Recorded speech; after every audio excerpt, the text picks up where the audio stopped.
కదా, నేను 8 మంత్ అయితే హాస్పిటల్ వైపే చూడలేదన్నమాట. అంటే ఇప్పుడు స్కిన్కి కదా ప్రాబ్లం, స్కిన్కి ప్రాబ్లం అయినప్పుడు బాడీలో ఎందుకు చెకప్ చేస్తున్నారు అని డౌట్ రావచ్చు.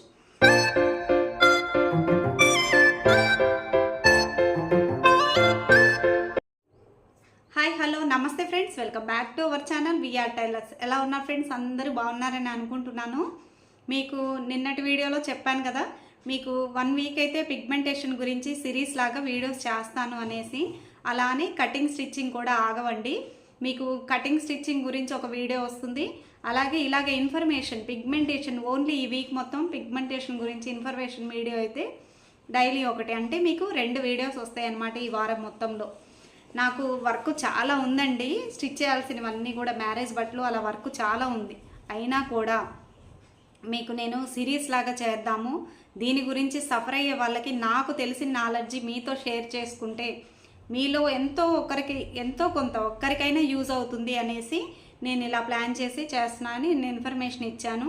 అందులో కొంతమంది మెసేజ్ పెట్టారక్క, మాకు కూడా ఈ ప్రాబ్లం ఉంది ఎలాగా అనేసి. ఓకే, ఎక్కువ మంది చూడకపోయినా వీడియోస్ పర్వాలేదు, ఎందుకంటే కటింగ్ స్టిచ్చింగ్ మన ఆగట్లేదు కాబట్టి మనం కటింగ్ స్టిచ్చింగ్ ఫాలో అయ్యే వాళ్ళకైతే కంపల్సరీగా వీడియో వేస్తుంటాను. ఇది ఇన్ఫర్మేషన్ వీడియో అయితే వస్తుంది. అయితే ఈరోజు సిరీస్లో ఫస్ట్ డే అనమాట, అంటే పిగ్మెంటేషన్ గురించి ఫస్ట్ డే అనమాట. ఏంటి అంటే అసలు పిగ్మెంటేషన్ మనకి ఎందుకు వస్తుంది, ఈ టాపిక్ గురించి మీకు నాకు తెలిసిన నాలెడ్జ్ మీతో షేర్ చేస్తాను. అలా అని పూర్తిగా నాకు తెలుసు అని నేను చెప్పను. నాకు తెలిసినటువంటి విషయాల్లో నేను 4 సంవత్సరాల్లో నేను తెలుసుకున్న విషయాలు. 4 సంవత్సరాలు అంటే చిన్న విషయం కాదు కదా. ఈ 4 ఇయర్స్లో నేను డాక్టర్స్ చుట్టూ తిరిగిన తర్వాత నేను గెయిన్ చేసిన నాలెడ్జి, ఓన్గా నేను తెలుసుకున్నవి కొంత, అలాగే నాకు తెలిసినవి మీకు షేర్ చేస్తాను. ఓకే, అలాగే మీకు నచ్చుతుంటే ఈ వీడియోస్ తప్పకుండా లైక్ చేయండి ఫ్రెండ్స్. లైక్ చేస్తే కదా ఎక్కువ మందికి ఇలా ఫీల్ అయ్యే వాళ్ళకి ఎంతో కొంత హోప్ ఉంటుంది అనేసి నేను ఈ వీడియో చేస్తున్నాను. ఎక్కువ పర్సెంట్ ఇంత డేర్ చేసి ఎవరు వీడియోస్ చేయరు కదా అని నాకు తెలిసి. కానీ మీకోసం నేను సరౌండింగ్లో విన్న వాళ్ళ ప్రాబ్లమ్స్ గురించి, వాళ్ళు ఎంత డల్గా ఫీల్ అయిపోయి ఇది ఒక పెద్ద సమస్యలాగా బాధపడుతూ ఉంటారు కదా, అలా కాకుండా ఇది ఒక చిన్న మైనర్ పాయింట్. అంటే మనం పెద్దగా ఫీల్ అయితే దీనివల్ల ఎంతో సమస్యలు వస్తాయి. లేదు, ఇది ఒక చిన్న విషయం కదా, దీని గురించి ఎందుకు ఇంత సఫర్ అవ్వాలి అని అనుకుంటే అంత సమస్య కాదు. అలా అనిపించి నేను వీడియో షేర్ చేస్తున్నాను. ఓకే, మీకు నచ్చితే తప్పకుండా లైక్ చేయండి. ఓకే, మన టాపిక్లోకి అయితే వెళ్ళిపోదాం. ఏంటంటే అసలు పిగ్మెంటేషన్ ఎందుకు వస్తుంది, ఓన్లీ లేడీస్కే వస్తుందా, అలా అని ఏజ్ లిమిట్ ఉంటుందా ఈ పిగ్మెంటేషన్కి అని. ఫస్ట్ అయితే మనం పిగ్మెంటేషన్ ఏజ్ లిమిట్ ఉంటుందా అని తెలుసుకుందాం. పిగ్మెంటేషన్ రావడానికి ఒక ఏజ్తో సంబంధం లేకుండా వస్తుందండి. ఇంతకు ముందు కాలంలో కొంచెం ఏజ్ అయిపోయిన తర్వాత, అంటే కొంచెం వయసు వారికి అట్లా వస్తూ ఉండేది. ఇప్పుడు మనకి తీసుకునే ఫుడ్ కానీ లేకపోతే మనకుండే స్ట్రెస్ వల్ల కానీ ఏజ్ లిమిట్ లేకుండా టీనేజ్ వాళ్ళకు కూడా పిగ్మెంటేషన్ వస్తుంది. టీనేజ్ వాళ్ళు కూడా ఎంతోమంది సఫర్ అవుతూ ఉంటారు. నాకు ఎలా తెలుసు అంటే, నేను డాక్టర్స్ దగ్గరికి ట్రీట్మెంట్కి వెళ్ళినప్పుడు ఎక్కువ పర్సెంట్ టీనేజ్ వాళ్ళే ఉండేవారు అనమాట. ఎక్కువ టీనేజ్ వారు ఉండేసి అప్పుడు అనిపిస్తుంది మనకి ఈ ఏజ్లో కదా వచ్చింది పాపం, చూసారా వాళ్ళకి ఈ వయసులోనే కాలేజీకి వెళ్ళే పిల్లలు, కొంతమంది 10th 9th పిల్లలకు కూడా వస్తుంది. పాపం అనిపిస్తుంది, కానీ దానికి వాళ్ళు ఏం చేయలేదు, వాళ్ళ ప్రమేయం లేకుండా వచ్చింది. అలా అని లేడీస్కే వస్తుందా అంటే లేదండి, లేడీస్కి వస్తుంది, జెంట్స్కి కూడా వస్తుంది. జెంట్స్ కూడా నేను కలిశాను. అంటే ట్రీట్మెంట్కి వెళ్ళినప్పుడు మనం డాక్టర్స్ దగ్గర అక్కడ వెయిట్ చేస్తుంటారు కదా, అట్లా జెంట్స్లో కూడా వస్తుంది అనమాట. దీనికి ఒక్కొక్కరికి ఒక్కొక్క స్టేజ్లో వస్తుంది. అంటే బటర్ఫ్లై టైప్ వస్తుంది. కొంతమందికి ఓన్లీ నుదురు దగ్గర వస్తుంది, కొంతమంది ఇక్కడికి ఓన్లీ ఈ ప్లేసెస్ చీక్స్ దగ్గర, అట్లా రకరకాలుగా వస్తుంది అనమాట. ఓకే, అలాగే అసలు ఇది రావడానికి కారణాలు, అసలు రీజన్ ఏంటి అని అంటే, దీనికి ఏ డాక్టర్ కూడా సర్టిఫైడ్ చేసి చెప్పలేరు అనమాట. పలానా వల్లే వస్తుంది, ఒక్క ప్రాబ్లం వల్లే వస్తుందని ఎవ్వరు ఫైనల్ చేయలేరు. దీనికి అనేక రకాల కారణాలు ఉన్నాయి. ఏంటి అంటే ఫస్ట్ వచ్చేసి మనం లేడీస్ గురించి మాట్లాడుకుందాం. ఎందుకంటే మనం ఎక్కువ మంది మన వాళ్ళు లేడీసే కదా మెసేజ్ పెడుతుంది. లేడీస్ గురించి మాట్లాడుకుందాం. లేడీస్కి ఎందుకు వస్తుంది అని అంటే, ముందు చిన్న వయసులో ఎందుకు వస్తుంది అని అంటే, చిన్న వయసులో ఇప్పుడు యూత్ కానీ ఇప్పుడు పిల్లలకి అయినా సరే ఫుడ్ చాలా చేంజెస్ ఉంది కదండి. ఫుడ్ చేంజెస్ వల్ల మనకి హార్మోన్ ఇన్బ్యాలెన్స్ వస్తుంది. హార్మోన్ ఇన్బ్యాలెన్స్ వల్ల మనకి అదొక ప్రాబ్లం వల్ల రావచ్చు. ఇదొక రీజన్. అలా అని దీనివల్లే వచ్చింది అని మాత్రం ఎవ్వరు సర్టిఫై చేయలేరు అనమాట. నేను తెలుసుకుంది ఈ 4 ఇయర్స్లో నేను తెలుసుకుంది. అలాగే ఫుడ్ వల్ల అని చెప్పాం కదా, ఆ ఫుడ్ వల్లే మనకి హార్మోన్ ఇన్బ్యాలెన్స్ అవుతుంది. అదేవిధంగా స్ట్రెస్ ఇప్పుడు పిల్లలకి ఇంతకుముందు మన స్టేజ్లో అంటే నా వయసున్న వారైతే తెలుసుంటుంది, మన ఏజ్ టైంలో స్కూల్కి వెళ్తే అంత స్ట్రెస్ ఉండేది కాదు, ఇంత స్ట్రెస్ ఫీల్ అవ్వాల్సిన పని ఉండేది కాదు. అప్పటికి ఇప్పటికి కాంపిటీషన్ చాలా చేంజ్ అయిపోయింది. ఆడుకునే వయసు లేదు. అప్పుడు కాస్త గేమ్స్ అని అట్లా ఇట్లా ఆడుతుంటే ఆ బాడీ అనేది స్ట్రెస్ లేకుండా బాడీలో నుంచి మనకి స్వెట్ రూపంలో అప్పుడు బాడీ లోపల నుంచి క్లీన్ జరిగేది, బయట స్వెట్ రూపంలో వచ్చేదన్నమాట. ఇప్పుడున్న పరిస్థితుల్లో ఏంటంటే మార్నింగ్ పిల్లలకి డ్రెస్ రెడీ చేసి మనం అలా రెడీ చేసి పంపిస్తే ఈవినింగ్ వచ్చేసరికి డ్రెస్ కూడా నలగట్లేదు. కాకపోతే ఉదయం ఫ్రెష్గా వెళ్ళిపోతారు, ఈవినింగ్కి వాడిపోయి వస్తారు, అంతే డిఫరెన్స్. అట్లా ఉంది ఇప్పుడు లైఫ్ స్టైల్. ఇది ఒక రీజన్. పిల్లలకి అంటే చిన్న వయసు వాళ్ళకి వచ్చేది అని అంటే, చిన్న వయసు వాళ్ళు చాలామంది అండి పాపం పిగ్మెంటేషన్ వల్ల డార్క్ సర్కిల్ ఇట్లాగా ఎక్కువ మందిని నేను చూశాను స్కిన్ డాక్టర్ దగ్గర.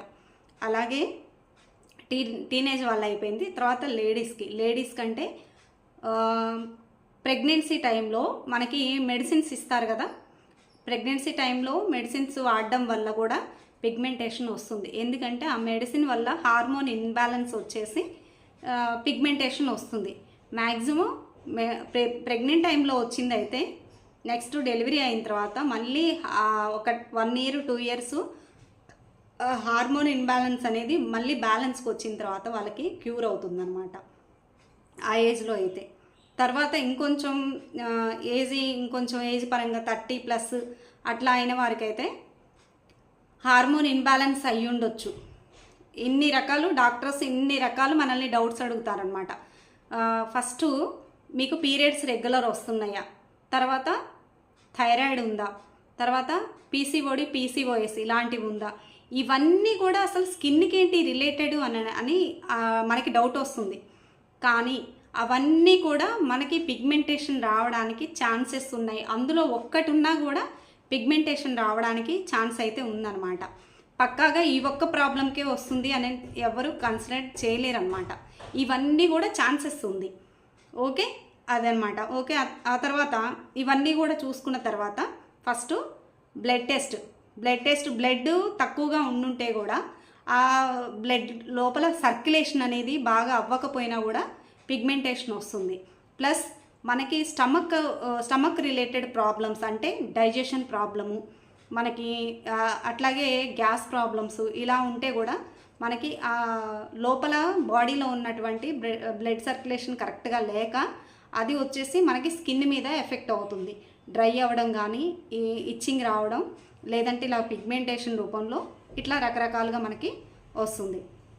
అదేవిధంగా థైరాయిడ్ వల్ల ఎందుకు వస్తుంది అని అంటే, థైరాయిడ్కి మనం కంపల్సరిగా మార్నింగ్ టైంలో థైరాయిడ్ డోసేజ్ అనేసి టాబ్లెట్స్ వాడతారు కదండి. ఆ టాబ్లెట్స్ మనకి ఆ థైరాయిడ్ని హీల్ చేయడానికి అంటే కంట్రోల్ చేయడానికి మాత్రమే యూజ్ అవుతాయి. తర్వాత అది సైడ్ ఎఫెక్ట్గా అది ఎంతో కొంత ఒక పాయింట్ మైనర్గా ఇప్పుడు మనం ఏ మెడిసిన్ తీసుకున్నా దానికి రిలేటెడ్ ఆ మెడిసిన్ వల్ల అది అప్పటికి క్యూర్ అవుతుంది, కానీ తర్వాత దానివల్ల ఇంకొక సైడ్ ఎఫెక్ట్ వస్తుంది. అట్లాగా థైరాయిడ్ ఇలాంటి ప్రాబ్లమ్స్ వల్ల కూడా పిగ్మెంటేషన్ వస్తుంది. చెప్పాను కదా, మనం ఇది అని కరెక్ట్గా మనం అనాలిసిస్ చేయడానికి లేదనమాట పిగ్మెంటేషన్కి. ఓకే, అలాగే పీరియడ్స్ రెగ్యులర్ అంటే ఇప్పుడు మంత్ సైకిల్ అనేది మనకి కరెక్ట్గా లేకపోతే కూడా పిగ్మెంటేషన్ వస్తుంది. ఇవన్నీ చూసుకొని ఇవన్నీ కూడా బ్లడ్ టెస్టులు చేయించుకొని ఫస్ట్ వెళ్ళగానే డాక్టర్ ఇదే అడుగుతారనమాట. ఫస్ట్ మెడిసిన్ ఇస్తారు. ఆ నెక్స్ట్ వెళ్ళినప్పటికీ ఆ మెడిసిన్ వల్ల మనకి లైట్ అవ్వలేదు అని అంటే ఫస్ట్ ఇవన్నీ చెకప్ చేయిస్తారు. Blood test, thyroid test, hormone imbalance, అలాగే పీసీఓడి పీసీఓఎస్ ఇలా అనమాట. ఓకే, ఇప్పుడు ఇంకొన్ని ఇంక్లూడ్ చేశానులేండి. చెప్పాను కదా నేను 8 months అయితే హాస్పిటల్ వైపే చూడలేదన్నమాట. అంటే ఇప్పుడు స్కిన్కి కదా ప్రాబ్లం, స్కిన్కి ప్రాబ్లం అయినప్పుడు బాడీలో ఎందుకు చెకప్ చేస్తున్నారు అని డౌట్ రావచ్చు. మనకి బాడీలో ఉన్న ప్రాబ్లం మొత్తం కూడా మనకి స్కిన్ రూపంలో మనకి బయటకు వస్తుంది. అంటే బయటికి ఫోకస్ కొన్ని ఫోకస్ అవుతాయి అన్నమాట, ఎక్స్పోజ్ అవుతాయి బయటికి. ఇక్కడ మనకి 7 లేయర్స్లో ఈ పిగ్మెంటేషన్ అనేది 7 లేయర్స్లో ఉంటుంది. అది 1 by 1 లేయర్ టు లేయరు లోపలి వరకు వెళ్ళింది అని అంటే డార్క్ అయిపోతుంది అన్నమాట, అంతే. అందువల్ల పిగ్మెంటేషన్ వస్తుంది. ఓకే, ఇందులో ఏ ఒక్క ప్రాబ్లం ఉన్నా కానీ మీకు పిగ్మెంటేషన్ అనేది వచ్చింది అని మనం ఒక ఎనాలిసిస్కి వచ్చేసేయాలి. అలా అని ఈ ప్రాబ్లమ్స్ ఉన్న వల్ల ప్రతి ఒక్కరికి పిగ్మెంటేషన్ వస్తుందా అంటే కాదు, ప్రతి ఒక్కరికి రాదు. వచ్చిన తర్వాతే కదా మనకు తెలుస్తుంది. వచ్చిన తర్వాతే ఏంటి అని మన రీజన్స్కి వెళ్తే ఇలాంటి సమస్యల వల్ల కూడా వస్తుంది అనేసి మనకి చెప్పడం జరుగుతుందన్నమాట. ఓకే, అందులో మనకి ఏ ప్రాబ్లం ఉంది, దానివల్ల వచ్చింది, మనం ఎలా క్యూర్ చేసుకోవచ్చు అన్నది ఒక్కటే మనం ఫైనల్ డెసిషన్కి వచ్చేసేయాలి. ఓకే, అదేవిధంగా పెయిన్ కిల్లర్స్ వేసుకునే వాళ్ళకు కూడా వస్తుందన్నమాట. పెయిన్ కిల్లర్స్ అంటే మనకి ఏదైనా హెడేక్ ఎక్కువగా ఉంటుందనుకోండి, హెడేక్కి మనం ట్యాబ్లెట్స్ ఎక్కువగా వేసుకుంటూ ఉంటాం. ఇంతకుముందు నాకు కూడా ఉండేదన్నమాట. అంటే మైనర్గా స్టిచ్చింగ్ ఎక్కువ చేసి ఆ సౌండ్స్కి, షాప్ మెయింటైన్ చేసేటప్పుడు ఆ సౌండ్స్కి కొంచెం ఎప్పుడన్నా ఒక 2 డేస్కో 3 డేస్కో హెడేక్కి ట్యాబ్లెట్ వేసేదాన్ని. అట్లా ఒక 2 నెలలు నేను గమనించాక స్టాప్ చేసేసాను. తర్వాత నేను నార్మల్ లైఫ్ స్టైల్ కొంచెం పీస్ఫుల్గా చేంజ్ చేసుకున్నాను. ఓకే, ఈ రీజన్స్ అన్నిటి వల్ల వస్తుందన్నమాట. అలాగే నైట్ అవుట్లు చేసే వాళ్ళకి నిద్ర సైకిల్ అనేది కరెక్ట్గా ఉండదు కదండి. అంటే నైట్ డ్యూటీలు చేసేసి అట్లా డిస్టర్బెన్స్ అవుతుంది కదా, దానివల్ల స్లీప్ తక్కువగా ఉండటం వల్ల. మెయిన్ ఇవన్నీ కూడా మనం ఉన్నాయా లేదా చూసుకొని, ఇవన్నీ టెస్టులు చేయించుకొని, ఇవన్నీ నార్మల్గా ఉన్నాయని కరెక్షన్ చేసుకున్న తర్వాత ఫస్ట్ మనకి టెన్షన్ వల్ల అసలు 60-70% టెన్షన్ వల్ల కారణం అండి.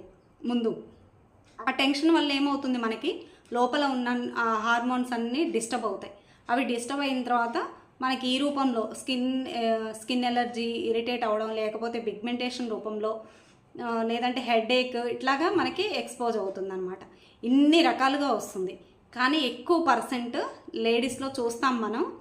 జెంట్స్కి కూడా వస్తుంది. జెంట్స్కి కూడా ఇందువల్ల వస్తుంది అనమాట. ఏమంటే జెంట్స్కి ప్రాబ్లం, వాళ్ళు నైట్ అవుట్లు చేస్తుంటారు కదా, నైట్ షిఫ్ట్లు అట్లా వెళ్తుంటారు.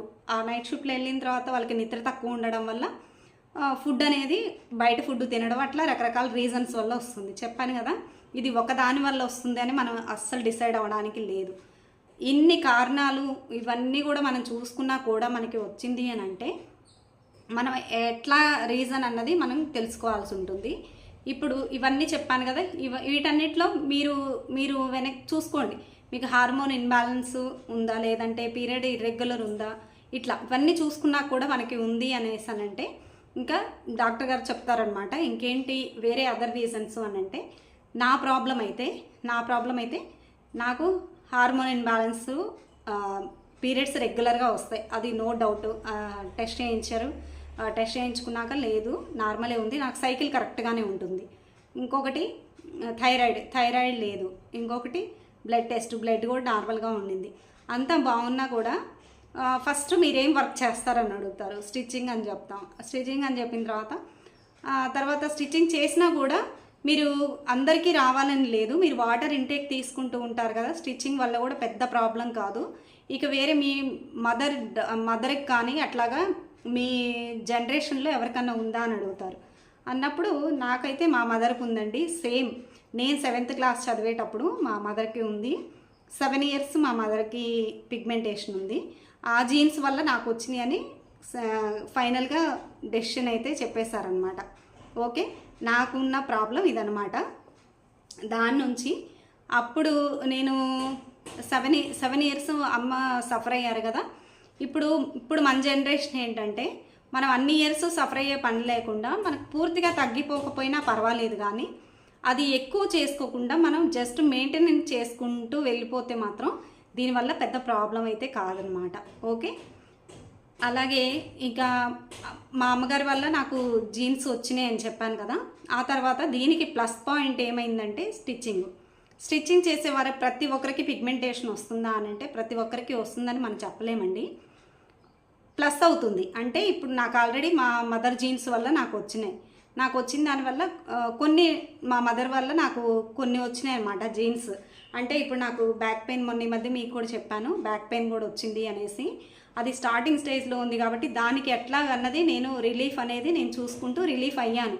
అంటే నాకు ముందుగా నేను తెలుసుకొని కొంచెం జాగ్రత్త పడడం వల్ల ఫ్యూచర్లో ఎక్కువ అవ్వకుండా ఉండడానికి కొన్ని మనకు సింటమ్స్ వచ్చినప్పుడు మనం వెనక్కి మన మదర్కి ఉందా ఫాదర్కి ఉందా అని చూసుకుంటే కనుక కొంచెం మనం సీరియస్ అవ్వకుండా చూసుకోవచ్చు అనమాట. ఈ విషయంలో కూడా నాకు అదే జరిగింది. పిగ్మెంటేషన్ విషయంలో కూడా మా మదర్కి ఉంది కాబట్టి ఆ జీన్స్ నాకు వచ్చినాయి.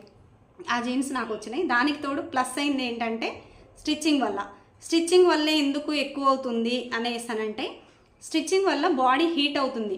బాడీ హీట్ అయినప్పుడు మనకి ఉన్న బ్లడ్ సర్క్యులేషన్ అనేది తక్కువ ఉంటుంది అనమాట. అంటే కూర్చొనే ఉంటాం కాబట్టి బ్లడ్ సర్క్యులేషన్ తక్కువ ఉంటుంది. ఆ హై హీట్ వల్ల మనకి లోపల బ్లడ్ అనేది ఫ్లూయెంట్గా సర్కిల్ అవ్వదన్నమాట. నాకు చెప్పిన రీజన్ నేను చెప్తున్నాను, అందరికి ఇలా ఉండాలని లేదు. అలా అని ఇది తగ్గిపోదా, పర్మనెంట్గా ఇలాగే ఉంటుందా, ఇంతే నా లైఫ్ అనడానికి లేదు. ఎందుకు అనంటే మనకు ఒక సమస్య వచ్చిన తర్వాత ట్రై చేయాల్సిన వరకు ట్రై చేస్తూ ప్లస్ ఇంటేక్ మనం ఏమన్నా చేంజెస్ చేసుకుంటూ పూర్తిగా పోకపోయినా లైట్ చేసుకోవచ్చు. నేను గమనించానండి. అది మీకు ఫర్దర్ వీడియోస్లో సిరీస్ వైజ్ వస్తాయన్నమాట ఆ చేంజెస్ ఏంటన్నది. ఇప్పుడు కూర్చొని ఉంటాం కాబట్టి బ్లడ్ సర్క్యులేషన్ అనేది మనకి తగ్గిపోతుంది.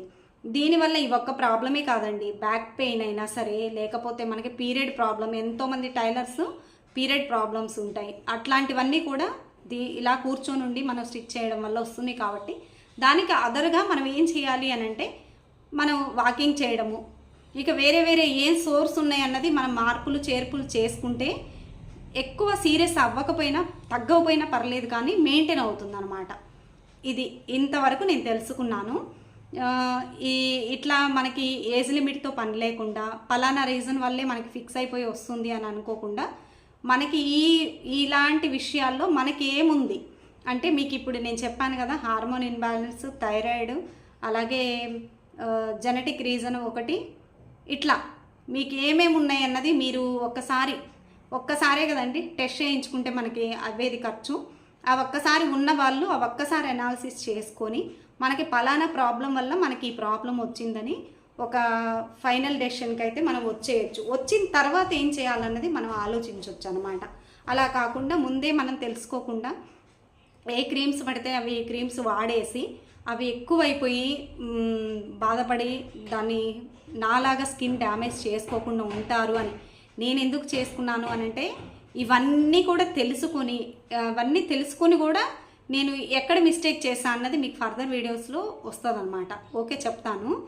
ఇవన్నీ మీరు ముందుగానే జాగ్రత్త పడతారని నేను చెప్తున్నాను అనమాట. ఓకే, నేను ప్రతిదీ కూడా అండి ఏ డాక్టర్ని కన్సల్ట్ అయినా కూడా ఇవంతా నాలెడ్జ్ గెయిన్ చేసిన తర్వాత కూడా నేను ప్రతిదీ కూడా తెలిసిన వారిని కనుక్కొని, అంటే మెడికల్ ఫీల్డ్లో ఉన్నవారు ఉంటారు కదా, ఆ డాక్టర్ సజెస్ట్ చేసిన మెడిసిన్ వాళ్ళకి నేను చూపించిన తర్వాతే యూజ్ చేసేదాన్ని.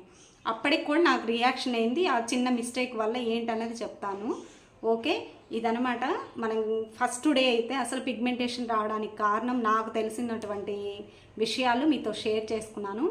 వచ్చిన వారు స్టార్టింగ్ స్టేజ్లో ఉన్నవారు ఇది ఒక పెద్ద సమస్యగా అస్సలు ఆలోచించాల్సిన పనే లేదు. ఆలోచించకుండా మీరు ధైర్యంగా అయితే నేను చెప్పే ఈ సిరీస్ వల్ల మీరు యూజ్ చేసుకొని మంచిగా అయితే మీరు ధైర్యంగా ఉండి మంచిగా ఉంటారని ఆలోచిస్తూ నేను ఈ సిరీస్ చేస్తున్నాను. ఓకే, ఇదండి వాటి వీడియో. మరొక మంచి వీడియోతో మళ్ళీ కలుద్దాం. నెక్స్ట్ డే కూడా మీకు పిగ్మెంటేషన్ గురించి ఇంకొక వీడియో అయితే నేను షేర్ చేస్తాను. ఏం వీడియో అంటే, మనం పిగ్మెంటేషన్ వచ్చింది ఎందువల్ల వచ్చింది అన్నది మీకు కారణం అయితే చెప్పాను కదా, దీనివల్ల మన సరౌండింగ్లో మనం సఫర్ అయినటువంటి ప్రాబ్లమ్స్ ఏంటి, మనం ఎదుర్కొంటున్న సమస్యలు, అట్లా నాకు ఎదురైన అనుభవాలన్నీ కూడా మీకు నెక్స్ట్ సిరీస్లో అయితే నెక్స్ట్ వీడియోలో మీకు షేర్ చేస్తాను. ఓకే ఫ్రెండ్స్, నన్ను ఇలాగే సపోర్ట్ చేస్తూ ఉండండి. ఒక్కరికైనా యూజ్ అవుతుంది కదా వీడియో అనేసి షేర్ చేస్తున్నా. ఓకే ఫ్రెండ్స్, ఇదండి వాళ్ళ వీడియో. మరొక నెక్స్ట్ వీడియోతో మళ్ళీ కలుద్దాం. Thanks for watching my video. Bye friends.